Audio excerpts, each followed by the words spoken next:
Friends, students, स्वागत है आपका आज की क्लास में। मैं आपका डॉक्टर सी भारद्वाज आज एक नई क्लास के साथ में आपसे जुड़े हैं और चैप्टर का जो नाम है वो है quick revision model UPSC prelims. इसे ही मैंने 2024 से लिया है बेटे। वैसे ये 2025 के लिए कैपेबल था। इसे थोड़ा सा मैं काट देता हूँ यहाँ पे, आप देख लीजिएगा। इसको यहाँ पे रीजर कर देते हैं कि ये 2025 के लिए काफ़ी ज़्यादा मतलब कैपेबल रहेगा और आपके लिए यूजफुल रहेगा। देखिए 2025 का जो एग्ज़ाम आ रहा है अब, जो 27 मई को समथिंग ये एग्ज़ाम किया जाएगा। 25-27 मई को जो प्रीलिम्स आ रहा है, तो उसमें हमारे जो हमारी जो मतलब पॉलिटिकल साइंस है। पॉलिटिकल साइंस में से कुछ ऐसे चैप्टर होते हैं जिनमें से ना भर भर के क्वेश्चन आते हैं। तो प्रीलिम्स में ये हमारी सहायता करने वाला है। चैप्टर का नाम है फंडामेंटल राइट्स। तो फंडामेंटल राइट्स में मतलब हम बहुत कुछ आज पढ़ने वाले हैं, तो इत्मीनान से बिल्कुल शांत होके बैठ जाना। और जो मेरे चाहने वाले हैं, जो मेरे स्टूडेंट्स हैं यूपीएससी के, वो भी जुड़ जाएं भैया आकर के और पढ़ें और मुझे कमेंट करते रहें। जिन जिनको क्लास समझ में आ जाए वो मेरे को यस थंब का मतलब वो करें, सैंपल दिखाएं थंब का कि आज क्लास समझ में आ रही है और कुछ नयापन देखने को मिल रहा है।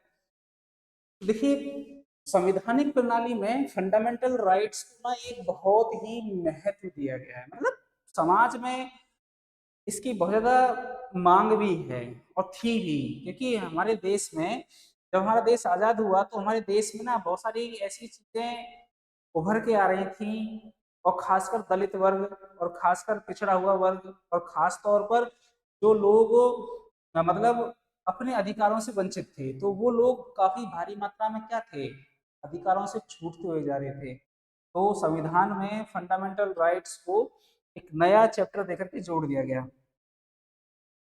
दूसरा हम बात करते हैं यहाँ पे कि फंडामेंटल जो राइट्स हैं, मूल अधिकार, ये अभी हमारी एक पहली क्लास है और इस क्लास में हम ये देखते हैं कि मूल अधिकारों का जो विवरण है वो क्या है, कि मूल अधिकार कहाँ हमारे लिए सेटल होते हैं और कहाँ पर वह आकर के हमारे लिए एक नया प्लेटफॉर्म तैयार करते हैं और समाज को यह किस तरीके से वर्गीकृत करता है और समाज के भिन्न भिन्न लोगों के ऊपर यह लॉ को लागू करता है कि इस वर्ग के लिए ये अधिकार साबित होंगे। प्रत्येक व्यक्ति का एक अपना अधिकार है और हमने इसको क्या किया गया है कि भाई हम ये भी पढ़ेंगे कि जो फंडामेंटल राइट्स हैं उनको हमने अमेरिकी संविधान से एडॉप्ट किया है।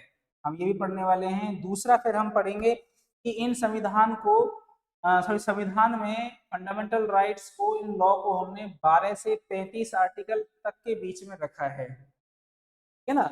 आर्टिकल 12 से लेकर के और आर्टिकल 35 तक हमने इनकी गणना की है, हमने इनकी मूल विचार धारणा की है, इनका मूल विचरण किया है।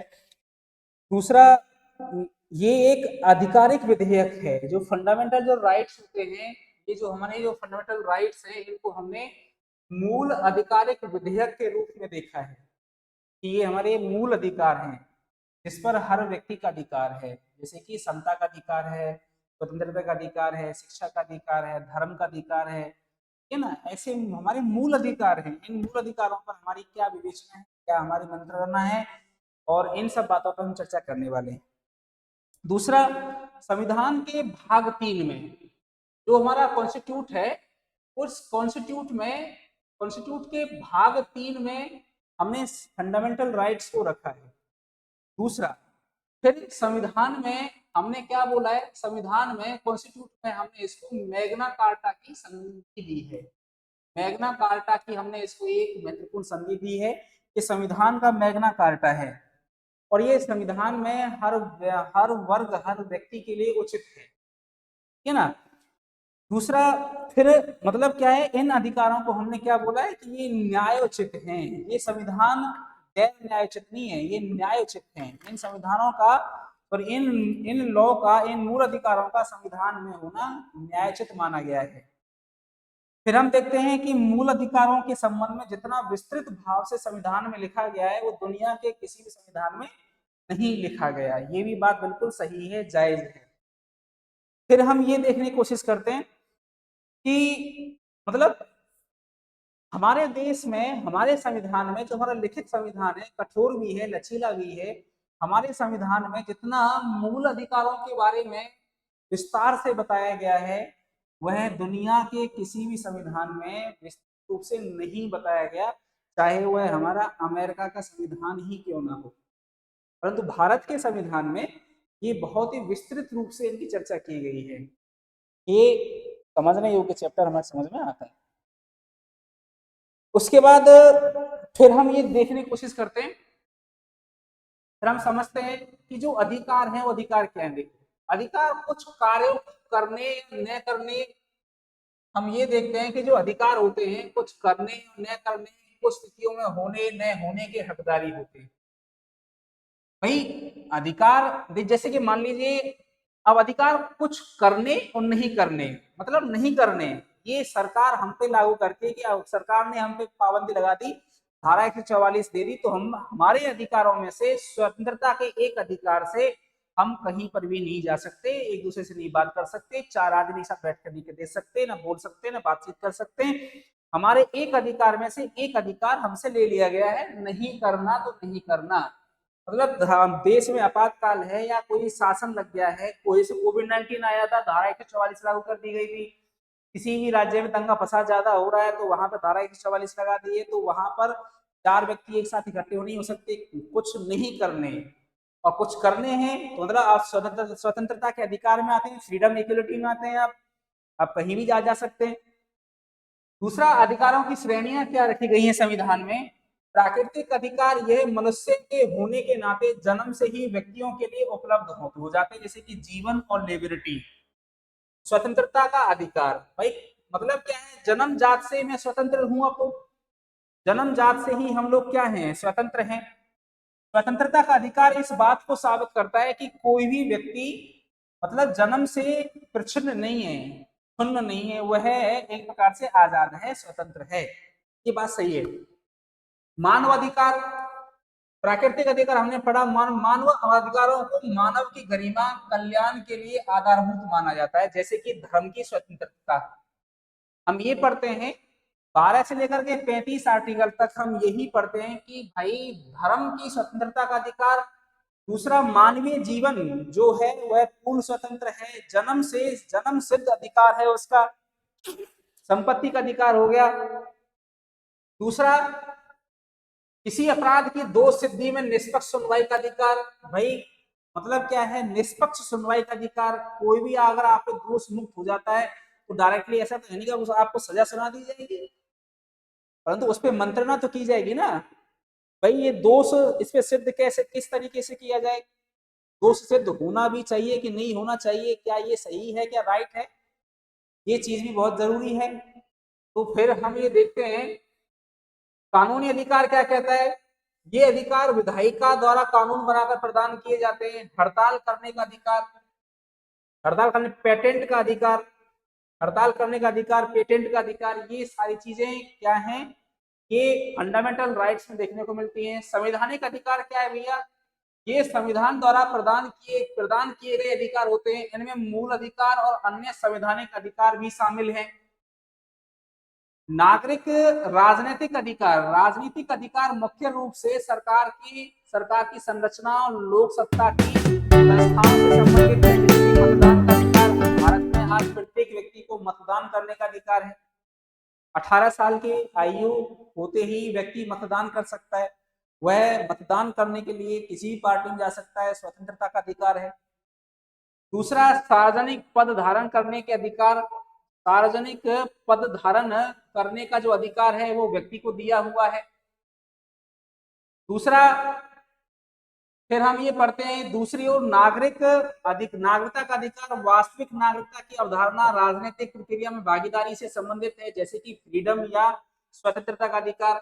देखिए नागरिक जब हम चैप्टर पढ़ाएंगे तो नागरिकता कैसे प्रदान की जाती है, नागरिकता आपकी कैसे भंग की जा सकती है, नागरिकता कैसे आपकी सुरक्षित रखी जा सकती है, इन सब चीजों पे नागरिक वाले चैप्टर में हम ढंग से पढ़ेंगे। ये भी यूपीएससी का सबसे बड़ा एक बेसिक फंडामेंटल है हमारा, एक फंडा है हमारी एग्जाम का।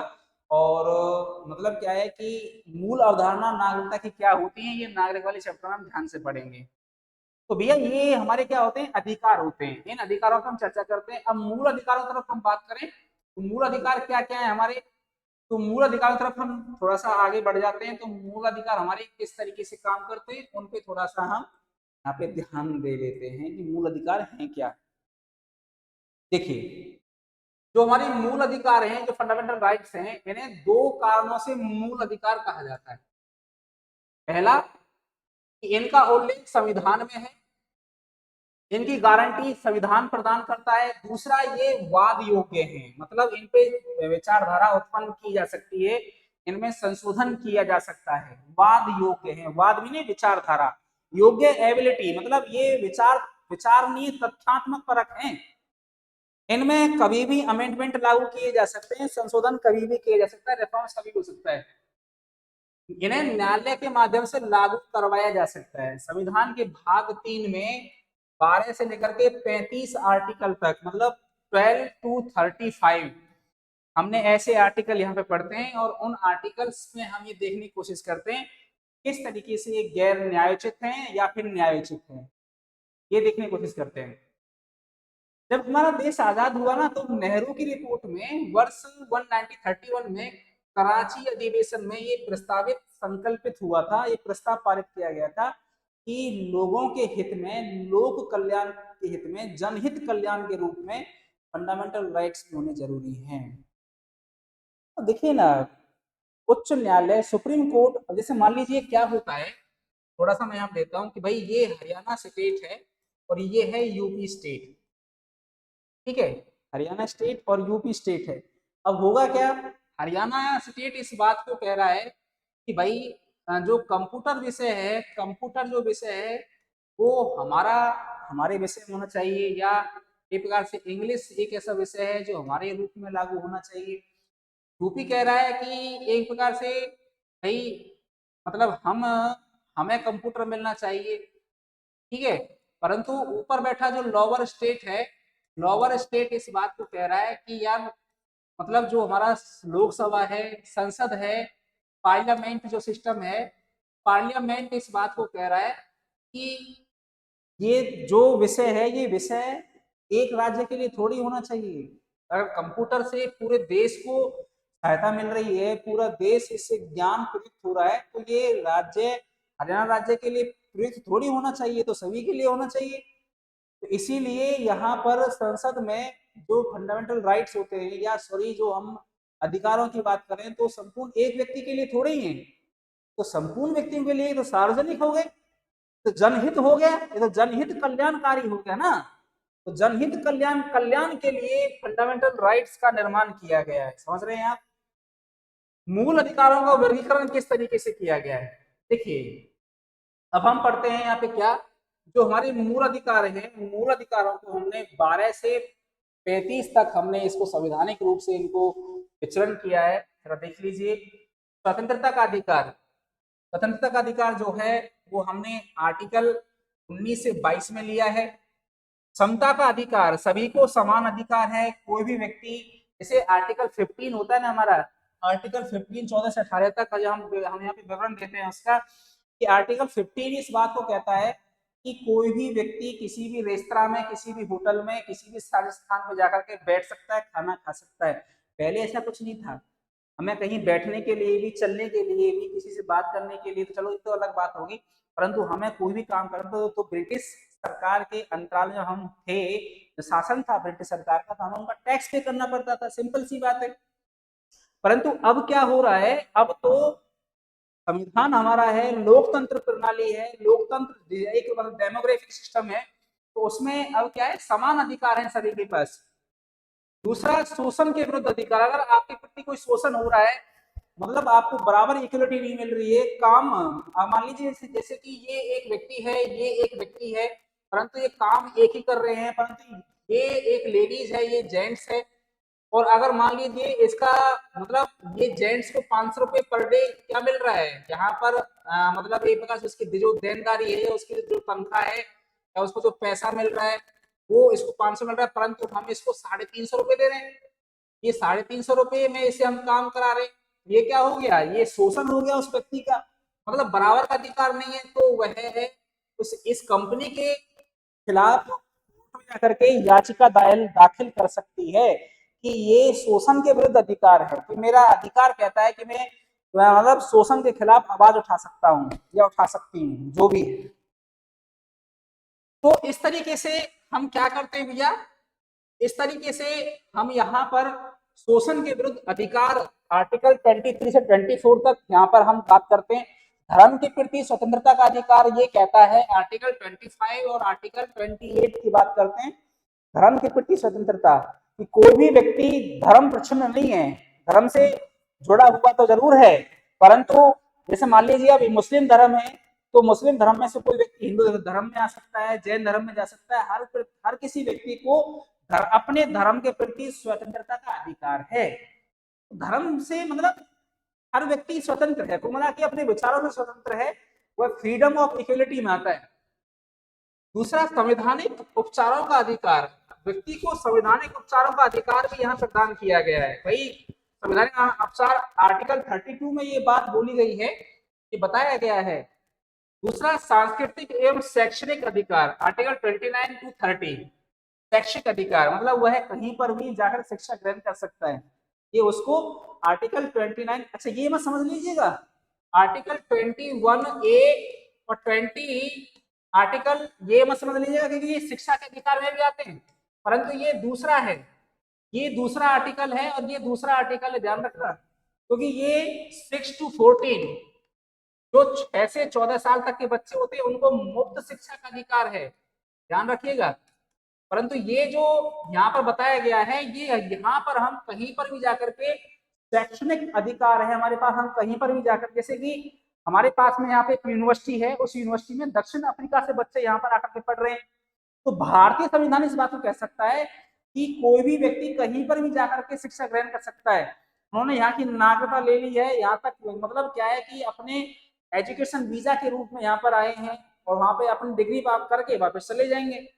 तो मतलब क्या हो गया कि हमें शिक्षा लेने का भी अधिकार है, हम फ्रांस में जाके शिक्षा ले सकते हैं, हम चाइना में जाके पढ़ सकते हैं, हम जापान में जाके पढ़ सकते हैं, तो हमें शिक्षा का अधिकार है, हम शिक्षा से जुड़े हुए हैं।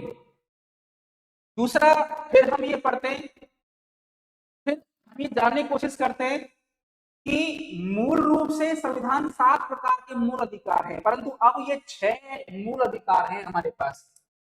अब हमारे पास में 6 मूल अधिकार हो गए, क्योंकि 44वें संशोधन के अधिनियम के तहत क्या हुआ था, 1978 में संपत्ति के अधिकार को जोड़ दिया गया था। मतलब जब 1973 में आया केशवानंद भारती का जो मामला था, उस मामले ने संविधान में एक नई करवट ले ली, ठीक है ना। तो मतलब क्या है, यहाँ पर नए संशोधन किए गए, तो यहाँ पर संपत्ति के अधिकार को विशेष तौर से जोड़ दिया गया, परंतु अब ये सूची से हट गया है और संविधान के 12वें भाग में इसको जोड़ दिया है। संविधान के 12वें भाग में अनुच्छेद 301 में इसको एक कानूनी अधिकार बना दिया है, कभी भी वापस आ सकता है, और इसकी जगह हमने क्या जोड़ दिया, समता का अधिकार, समता का एक राइट जोड़ दिया है और संपत्ति के अधिकार को बदल दिया है। डिवाइड चंद्रचूड़ ने अपने फादर के ही खुद एक नियम को यहाँ पर तोड़ दिया। जैसे मान लीजिए भाई ये एक व्यक्ति है, इस व्यक्ति के 3 पुत्र हैं और इन 3 पुत्रों में 12 बीघा भूमि है, तो मतलब ये पिता ये नहीं कह सकता कि भाई ये मेरा पुत्र योग्य है तो मैं 12 बीघा भूमि इसको ही दूंगा। मतलब इस 12 बीघे भूमि पर इन तीनों का समान अधिकार है, तो इसको बोलते हैं समता का अधिकार। समझ में आ रहा होगा आपके में, आई होप। वो सिंबल दिखाते चले, जिनको जिनको क्लास समझ में आ रही है वो मेरे को थंब का निशान दिखाएं, ठीक है, सिंबल दिखाएं, ठीक है ना। तो जिनको क्लास समझ में आ रही है वो यू लिखें, अंडरस्टैंड लिखें, यू मतलब अंडरस्टैंड, ठीक है। तो यहाँ पर मेरे को आप सिंबल दे सकते हैं। दूसरा, फिर आप यहाँ पे देखिए जरा, फिर हम यहाँ पढ़ने की कोशिश करते हैं कि मूल अधिकारों की विशेषताएं, हम ये पढ़ने की कोशिश करते हैं कि मूल अधिकारों की विशेषताएं हमें क्या क्या हैं। इसमें लिखा हुआ है कि इनमें से कुछ तो उपलब्ध है हमारे पास, क्या कुछ मूल अधिकार केवल नागरिकों के लिए ही उपलब्ध हैं, बल्कि शेष अधिकार व्यक्तियों के लिए अर्थात नागरिकों के साथ साथ विदेशी कानून संस्थाओं के लिए भी उपलब्ध हैं। विदेशी संस्था कानून, जैसे कि फ्रांस के राजदूत फॉरेन मिनिस्ट्री में बैठते हैं तो उनके लिए भी विशेष मूल अधिकार यहाँ पर मतलब एक प्रकार से सुरक्षित रखे गए हैं, समझ रहे हैं। तो मूल अधिकार यहाँ स्पष्ट रूप से सुरक्षित रखे जाएंगे। ये अनुच्छेद 29 टू 30 में रखा गया है। अनुच्छेद 29 एंड अनुच्छेद 16, अनुच्छेद 15, ये सारी बातें नागरिकों के लिए हैं। मतलब अब देखिए जरा, हम यहाँ पे पढ़ते हैं केवल नागरिकों के लिए, नागरिकों के लिए आर्टिकल 19, आर्टिकल 16 और आर्टिकल 15 ये नागरिकों के लिए सुरक्षित रखे गए हैं। मैंने बोला था कि आर्टिकल 15 में क्या क्या चीजें आती हैं। आर्टिकल 15 इस बात को बताता है हमको कि कोई भी व्यक्ति किसी भी सार्वजनिक स्थान में, मंदिर, गुरुद्वारा, मस्जिद, स्कूल, यहाँ तक कि होटल, रेस्तरा, जो भी सार्वजनिक स्थान है, उन सार्वजनिक स्थानों पर जाने के लिए वो क्या है, प्रतिबद्ध नहीं है। उसके मतलब उसके पैरों में बेड़ियां नहीं कि तुम वहां नहीं जा सकते। वह आजाद है वहां जाने के लिए, बैठ के खाना खा सकता है, पढ़ सकता है, दर्शन कर सकता है, मतलब मंदिर में प्रवेश कर सकता है। ये सार्वजनिक स्थानों के लिए आर्टिकल 15 को हमने यहाँ पे बनाया है, ठीक है ना। तो नागरिकों के लिए ये हमने आर्टिकल यहाँ पे बनाए हैं। किसके विरुद्ध उपलब्ध है भैया? इनमें से अधिकांश अधिकार राज्य की मनमानी कार्रवाई के विरुद्ध उपलब्ध है, सिवाय कुछ अपवादों के। ये ध्यान रखना। अनुच्छेद 17, 15(2), जब कोई निजी व्यक्ति ऐसे अधिकारों का उल्लंघन करता है तो इसके लिए संवैधानिक उपचार उपलब्ध नहीं है, बल्कि केवल सामान्य कानूनी उपचार ही उपलब्ध है। अगर कोई व्यक्ति मतलब एक प्रकार से दिए गए राइट का उल्लंघन करता है, जैसे मान ली, छोटा सा एक उदाहरण देता हूं मैं आपको भाई, शराब बेचने के लिए जो वाइन होती है, दारू होती है, उसको बेचने के लिए हमें क्या चाहिए? लाइसेंस चाहिए, सिंपल सी बात है। अब खुले में दारू नहीं बेच सकता क्योंकि वो कानूनी अपराध है, तो उसके लिए मुझे क्या चाहिए? परमिशन चाहिए। अगर मैं ऐसा कुछ करता हूं तो मैं किसके विरुद्ध हो गया? ये मेरे लिए एक अपवाद हो गया। दूसरा, राज्य और केंद्र का कोई एक ऐसा मसला है जो राज्य सरकार हाई कोर्ट में विलंबित है, परंतु वो सुप्रीम कोर्ट में जाकर मतलब वो हो रहा है, वो अपवादों का हिस्सा है। मूल अधिकारों की प्रकृति कैसी होनी चाहिए भैया? थोड़ा सा अगले टॉपिक पे आते हैं कि जो मूल अधिकार है उनकी जो प्रकृति है वो क्या है। अब देखिए जरा, कुछ मूल अधिकार राज्य के प्राधिकार को सीमित करते हैं, अर्थात राज्य की शक्तियों पर अंकुश लगाते हैं। दूसरे शब्दों में अगर बात करूं, ये नकारात्मक प्रकृति वाले अधिकार हैं, जैसे कि अनुच्छेद 14, 15(1), 16(2) आदि। कुछ अधिकारों व्यक्तियों का निश्चित विशेष अधिकार प्रदान करते हैं, यानी सकारात्मक प्रकृति वाले अधिकार, जैसे कि अनुच्छेद 25, 29(1) और 31, मतलब सकारात्मक प्रकृति वाले अधिकार। आप मेरे अधिकारों का हनन नहीं कर सकते, ये संविधान में लिखा हुआ है।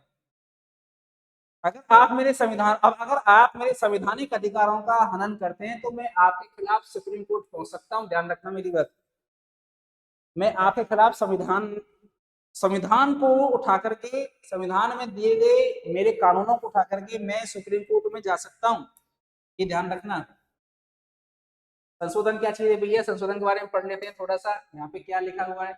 संसद संविधान के मूल ढांचे, बेसिक स्ट्रक्चर में बदलाव किए बिना संविधान संशोधन अधिनियम द्वारा इनमें कटौती, इनको निरस्त कर सकती है, ये ध्यान रखना। संसद, पार्लियामेंट सिस्टम में संविधान के मूल ढांचे को, बेसिक स्ट्रक्चर को कभी भी बदला जा सकता है, कोई जरूरी नहीं है। इनमें कभी भी बदलाव हो सकता है, जैसे कि केशवानंद भारती मामले में हुआ था 1973 में। ये मामला आया था तमिलनाडु से, तो संविधान में संपत्ति के अधिकार को बदल के रख दिया था। दूसरा, परिवर्तनीय न्यायोचित, पीड़ित व्यक्ति अपने मूल अधिकारों का उल्लंघन के मामले में सीधे उच्चतम न्यायालय जा सकता है। आर्टिकल 30 इस बात को कहता है। आर्टिकल 30 यहाँ पे हम 1 का इस्तेमाल कर सकते हैं। आर्टिकल 31 ये इस बात को कह सकता है कि भाई अगर मेरे संवैधानिक अधिकारों का अगर कोई मूल हनन कर रहा है, मेरा शोषण कर रहा है, मेरे अधिकारों से खिलवाड़ कर रहा है, तो डायरेक्टली मैं क्या कर सकता हूँ, डायरेक्टली मैं उच्च न्यायालय पहुंच सकता हूँ। ये बात सही है। दूसरा, फिर अगर मैं बात करूं यहाँ पर, तो मूल अधिकारों की सीमाएं कितनी है भैया? अब सीमाओं पर बात कर लेते हैं। ये अधिकार अनन्य हैं, असीमित हैं, इनकी कोई सीमा नहीं है। ये बात बिल्कुल जायज है, ये असीमित है। ठीक है, तो मतलब क्या है, ये जो अधिकार हैं ये असीमित अधिकार हैं, इन पर कोई भी वो नहीं है। फिर आगे देखिए जरा, राज्य द्वारा इनके ऊपर उचित प्रतिबंध लगाया जा सकता है। मतलब ये बात सही है कि राज्य द्वारा इनके ऊपर उचित प्रतिबंध लगाया जा सकता है, इसमें कोई दोहराए नहीं है। और मतलब यहाँ पर ये बात बोली गई है कि किस तरीके से, साथ ही साथ इन अधिकारों का दायरा अनुच्छेद 31, 31B, 31C, 33, 34, 35 द्वारा सीमित किया गया है। कुछ अधिकारों को सीमित बना दिया गया है। ठीक है ना। हम ये भी पढ़ने की कोशिश करते हैं कि राज्यों के कुछ ऐसे अधिकार हैं जो बिल्कुल सीमित कर दिए गए हैं। समझ रहे हैं? तो अब यहाँ पे आप देख सकते हैं कि ऐसे इलाके जिनमें क्रियान्वयन को रोका जा सकता है, जहाँ फौजी कानून प्रभावी हो। फौजी कानून का मतलब सैन्य शासन से है। जैसे कि आपका जम्मू कश्मीर है, जम्मू कश्मीर के अंदर मतलब कर्फ्यू लगा हुआ है, तो आप वहां पर आवाजाही नहीं कर सकते। तो ये आर्टिकल किस में आता है? आर्टिकल 34 में इस बात को बताया गया है कि ये राष्ट्रीय आपातकाल से भिन्न होता है। भाई जहां पर पुलिस, फौज आदि का कानून लागू किया जा रहा है। दूसरा, सशस्त्र बल, अर्धसैनिक बल, ठीक है ना, सशस्त्र बल, अर्धसैनिक बल, वहां पे लागू हो जाता है। गुप्तचर संस्थाओं की ऐसी सेवाओं से संबंधित ऐसे क्रियान्वयन पर संसद प्रतिबंध आरोपित कर सकती है। आर्टिकल 33 में ये बात बोली गई है। आर्टिकल 33 इस बात को कहता है। दूसरा, फिर हम इस बात को कहते हैं कि भाई अनुच्छेद 31, 31A में, मतलब के में ये बात बताई गई है। 31 के में ये बात बताई गई है, बी में ये बात बताई गई है। आर्टिकल 31 के में संपत्ति के आदि के अधिग्रहण का कानून की रक्षा, मतलब संपत्ति के कानून, संपत्ति का एक कानून ऐसा बनाया गया है कि आप अपने दिए हुए अधिकार, लिए हुए अधिकार की रक्षा के लिए बाध्य हैं। दूसरा, इनके द्वारा कार्यान्वयन जो सीमाएं हैं, आर्टिकल 31B, मतलब क्या है, जो संपत्ति के अधिकार की सुरक्षा करता है। ये सब क्या है? ये अधिनियम विनियमों की विधि माननीयकरण, संविधान की 9वीं सूची में इनको शामिल किया गया है। संविधान की 9वीं सूची में ये आर्टिकल, मतलब हमने क्या किया है, इनको मतलब एक बार सुरक्षित रखा है। दूसरा, फिर हम ये पढ़ने की कोशिश करते हैं किस तरीके से आर्टिकल जो क्या है हमारा, आर्टिकल जो सी है, I mean 31C, article 31C इस बात को मतलब क्या है, सुरक्षित करता है कि कुछ निदेशक तत्वों को प्रभावित करने वाली विधियों को ये क्या करता है, संगत में लेके आता है। कि जो हमारे डीपीएसपी के कुछ ऐसे रूल्स होते हैं, उन रूल्स को मतलब बताए हुए जो नीति निर्देशक जो तत्व होते हैं, राज्य में मनमानी ना करे, तो राज्यों के ऊपर यह अपनी कुछ पॉलिसियों को लागू करने की क्षमता रखता है, बाध्य है। फिर हम इस बात को यहाँ पर लेके आते हैं, तो मतलब क्या है, मूल अधिकारों की सीमाएं ये सीमित कर दिए गए हैं। आर्टिकल 35 तक इनको हमने क्या किया है, सीमित किया है। तो मतलब इसमें लिखा हुआ है कि ऐसा कानून देश की एकता के लिए संसद द्वारा बनाया जाता है। मतलब कोई एक ऐसा कानून जो देश में एक एकता बनाए रखने के लिए कानून बनाया जाए, ठीक है ना, न कि विधानमंडल द्वारा, ताकि संपूर्ण देश में एक रूपता बनी रहे। तो देश को एकत्र करने के लिए, देश को संगठित करने के लिए, भाईचारा बनाने के लिए, जाति, धर्म, रीति रिवाज, संस्कार, इन सभी पर बनाए। जैसे कि कुछ राज्यों का निर्माण तो रीति रिवाजों के आधार पर किया गया है, समझ नहीं आया? तो मतलब क्या है, राज्यों में रीति रिवाज बनी रहे, संस्कारिक स्वभाव बना रहे, भाव बना रहे, तो एकता संगत रूप बना रहे, तो आर्टिकल 35 संवैधानिक रूप को अपनाता है। समझ रहे होंगे आप यहाँ पर इस बात को। तो इस तरीके से हम यहाँ पर ये पढ़ने की कोशिश करते हैं। अब यहाँ पर लिखा हुआ है आर्टिकल 12,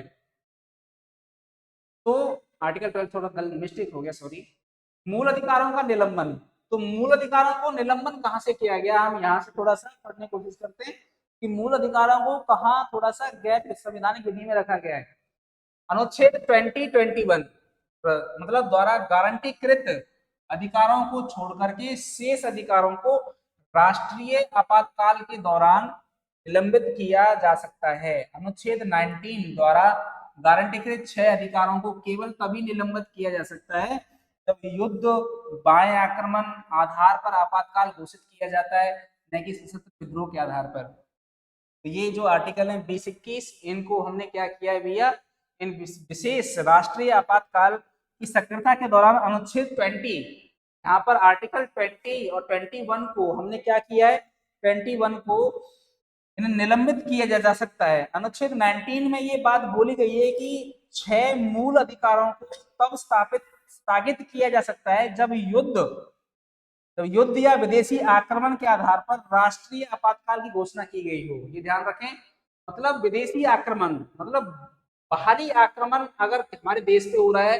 कोई युद्ध की घोषणा की जा रही है, तो हम इनको क्या कर सकते हैं, स्थगित कर सकते हैं। स्वतंत्रता का अधिकार, धर्म का अधिकार, ये सब हमें बदलने पड़ सकते हैं। तो मतलब क्या है, फिर हम ये पढ़ने की कोशिश करते हैं कि राष्ट्रीय आपातकाल के दौरान मूल अधिकारों का निलंबन, मतलब हम पढ़ने की कोशिश करते हैं किस तरीके से ये स्थगित किए जा सकते हैं। तो यहाँ पर अधिकारों का निलंबन भी किया जाता है माय डियर, ये ध्यान रखें। अनुच्छेद 12 में राज्य की परिभाषा, इस अनुच्छेद में राज्य को व्यापक अर्थ में परिभाषित किया गया है। राज्य शब्द, भारत भी एक राज्य के रूप में ही देखा जाता है वैसे, तो भारत को हमने एक राज्य के रूप में देखा है, तो इसमें राज्यों की परिभाषा है। तहत संघ राज्यों, स्थानीय प्राधिकरणों, कार्यकारी विधायी अंगों के साथ साथ LIC, ONGC, सेल आदि जैसी अन्य संविधानिक गैर संविधानिक प्राधिकरण भी इसमें शामिल हैं। ये सब क्या है, राज्यों की परिभाषाओं को दर्शाते हैं। आगे देखिए, न्यायालय भी राज्य की परिभाषा के दायरे में आते हैं केवल तब जब वे अपने गैर न्यायिक कार्य करते हैं, तब वो न्यायालय मतलब क्या राज्य की परिभाषा में आते हैं, ध्यान रखना। तो हमने यहाँ तक अच्छा पढ़ा। क्लास में अच्छी लग रही हो स्टूडेंट्स तो थंब करें, अंडरस्टैंड में यू का उदाहरण दें, यू का सिंबल दें, आप तुरंत यू लिखें क्लास के अंदर, क्लास समझ में आ रही है, ठीक है। और मतलब क्या है, ये चैप्टर बहुत ही मजेदार चैप्टर होने वाला है। यहाँ पर बहुत ही लाभप्रद यूजफुल क्लास है आने वाले प्रीलिम्स के लिए। इस पर नोट्स बनाएं और मुझे यस लिख के भेजें। क्लास अच्छे, अगर ज्यादा समझ में आ रही है, आप रिटर्निंग बार बार क्लास को पढ़ रहे हैं, तो यस लिख के भेजें, और अच्छी समझ में आ रही है तो यू लिख के भेजें आप। अब देखिए अनुच्छेद, हम यहाँ पर 13 पढ़ते हैं कि आर्टिकल 13 किस बात को कहता है। आर्टिकल 13 क्या है भैया, आर्टिकल 13 में मूल अधिकारों से असंगत या उन्हें कम करने का कानून है। मतलब मूल अधिकारों में कहीं ना कहीं कटौती भी की जा सकती है, ध्यान रखना। संविधान के प्रारंभ में ये लागू होने से ठीक पहले भारत के राज्य क्षेत्र में लागू सभी कानून उस सीमा तक शून्य होंगे। मतलब राज्य क्षेत्र में लागू सभी कानून उस सीमा तक शून्य माने जाते हैं जिस सीमा तक वे इस भाग के प्रावधानों से असंगत हों। राज्य कोई भी ऐसा कानून नहीं बनाएगा जो इस भाग द्वारा प्रदान किए अधिकारों को कम कर सके। मतलब जैसे मान लीजिए शिक्षा का अधिकार है हमको, ठीक है, शिक्षा का अधिकार है, और शिक्षा का अधिकार 29 में भी आता है और आर्टिकल 21 में भी आता है। तो राज्य कभी भी शिक्षा के अधिकार में कटौती नहीं कर सकता क्योंकि वो संवैधानिक अधिकार है, ठीक है ना। तो राज्य कभी भी शिक्षा के अधिकार में कटौती नहीं कर सकता, ये संविधान में उचित है, ये न्याय उचित है, ठीक है भैया। अब आगे बढ़ते हैं। तो साथ ही साथ इस भाग के उल्लंघन में बनाया गया कोई एक ऐसा कानून है जो सीमा तक शून्य रहेगा, उल्लंघन की सीमा तक क्या रहेगा, शून्य रहेगा। इस अनुच्छेद के तहत समान स्थिति में निम्नलिखित आशय ये प्रकट किया गया संविधान में। तो क्या है भैया, ये प्रकट किया गया है कानून, लॉ, लॉ बनाया गया है। वो लॉ है क्या? वो लॉ है कि भारत के क्षेत्र में कानून की शक्ति रखने वाला कोई भी अध्यादेश, आदेश, कानून, नियम, विनियम, अधिसूचना, रूढ़िवादी प्रथा शामिल है, एक लॉ है।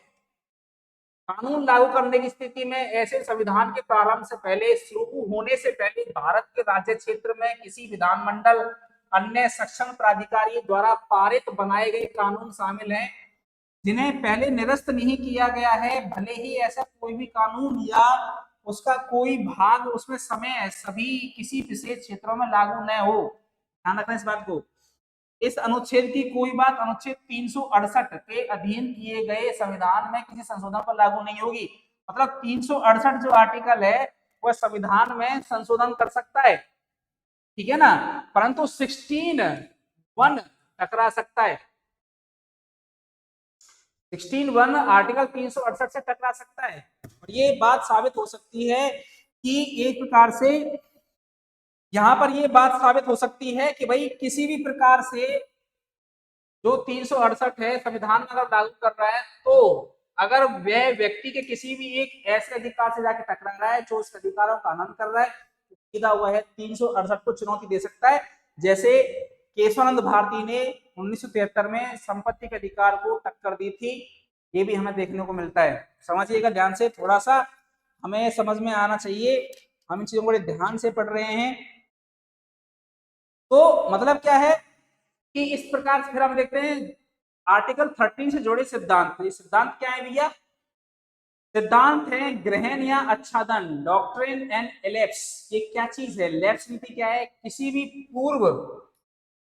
किसी भी पूर्व संवैधानिक कानून को आच्छादित बताया गया है, करने से पहले किसी मूल अधिकार में यदि उस सीमा तक संशोधन किया जाता है कि पूर्व संवैधानिक कानून संशोधन मूल अधिकार के साथ साथ असंगत नहीं है, तो ऐसा कानून पुनः वैध माना जा सकता है, तुरंत उसको वैध कानून बना दिया जाएगा। परंतु कौन से अधिकार में?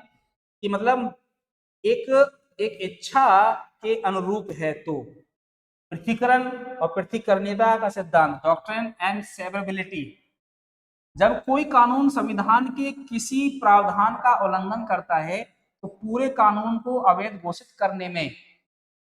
करने के बजाय कानून के केवल उस हिस्से को अमान्य घोषित या हटाया जा सकता है जो असंगत हो। मतलब शक्ति के पृथ्वीकरण में, अब समझिएगा जरा, हम यहाँ पे जब लेके आते हैं वो क्या है, ये समझ में आना चाहिए कि एक ऐसे हिस्से को अमान्य घोषित या हटाया जा सकता है जो असंगत है।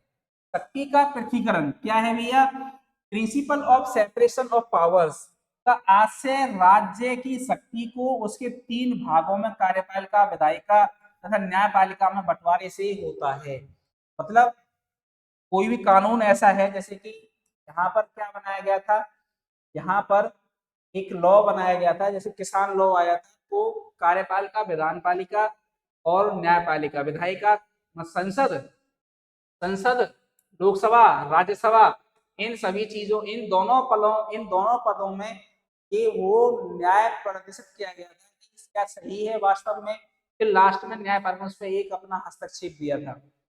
तो आदित्य जन या आदित्याग का सिद्धांत, डॉक्ट्रिन ऑफ वेवर्स, जब कोई व्यक्ति जानबूझकर निजी लाभ के लिए किसी मूल अधिकार का त्याग करने का विकल्प चुनता है, उसे कानून की संवैधानिकता को चुनौती देने से रोका जा सकता है।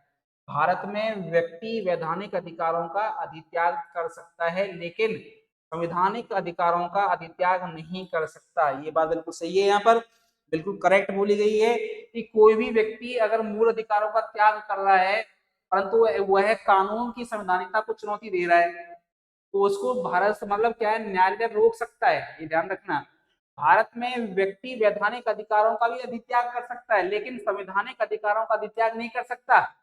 संविधान सर्वोपरि है, संविधान हर धर्म से बड़ा है, इसीलिए संविधान को हमने ना गीता का रूप, गीता से बड़ा कहा है।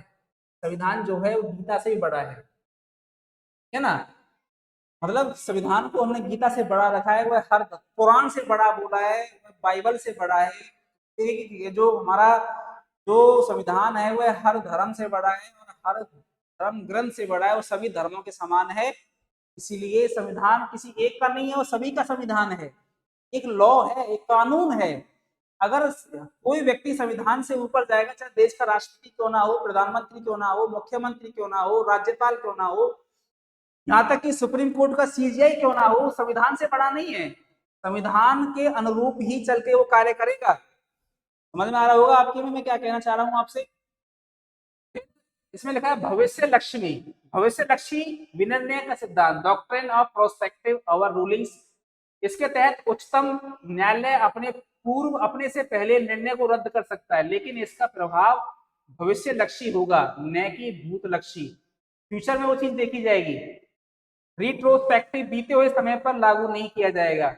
ये बात सही है। मान लीजिए किसान आंदोलन का ये जो बिल पास हुआ था एमएसपी वाला, इसमें हमें क्या देखने को मिला भाई, सुप्रीम कोर्ट ने ये बिल वापस ले लिया, लोकसभा ने वापस ले लिया कि भाई इस बिल को इसमें रिफॉर्म्स करेंगे, लागू कर दोबारा इसको लागू करेंगे। तो मतलब क्या है, तो ये फ्यूचर के लिए दोबारा लागू करेंगे, फ्यूचर में रिट्राई किया जा सकता है, परंतु भूतकाल में इसको विचार में नहीं रखा जाएगा। समझ में आ रहा है कि नहीं आ रहा है? समझ में आ रहा हो तुरंत यस लिखें। तो अब हम यहाँ पढ़ते हैं मूल अधिकारों संशोधन का मुद्दा। अब भाई मूल अधिकारों में संशोधन का मुद्दा किस तरीके से रखा गया है, अब समझिएगा जरा। तो अब यहां से हम नेक्स्ट क्लास में पढ़ेंगे, नेक्स्ट क्लास में देखेंगे कि किस तरीके से मूल अधिकारों में मुख्य संशोधन किया गया था। तो आज की क्लास में ये जो फर्स्ट क्लास थी हमने यहाँ तक पढ़ी देखी, इस क्लास में हमने यहाँ तक क्या पढ़ा, तो ये सारी चीजें आप मुझे तुरंत देख के बताएं कि हमने यहाँ पर आप अब तक क्या अच्छा लगा, क्लास आपको अच्छी लगी हो, कुछ नया सीखने को मिला हो। इस क्लास को लाइक करें, सब्सक्राइब करें प्लीज, और ज्यादा से ज्यादा इस क्लास को शेयर करें, अपने दोस्तों को भी दिखाएं, ताकि एक प्रकार से उन्हें कुछ नया सीखने को मिले। और यूपीएससी का फार्म डेट वैसे बढ़ गई है उसकी, ठीक है, और मतलब क्या फार्म नहीं भरा तो डाल दीजिए। टेस्ट 27 मई को डिक्लेयर किया गया है, और आशा करता हूं कि ज्यादा से ज्यादा बच्चों का सिलेक्शन हो, ठीक है, देश का नाम रोशन करें आप, ठीक है, और देश का जब नाम रोशन होगा तो एक प्रकार से हमारा भी नाम रोशन होगा कि कहीं ना कहीं मेरी तपस्या भी तुम्हारे काम आ रही है। जिंदगी में एक दस्तूर होना चाहिए लाइफ में, मुझे अपना हुनर मालूम है, मुझे मेरा हुनर मालूम है, जिधर भी चल पड़ा रास्ता खुद पे खुद हो जाएगा। समझ में आ रहा है? रास्ता खुद पे खुद हो जाएगा, बनाने की जरूरत ही नहीं है। तो इस तरीके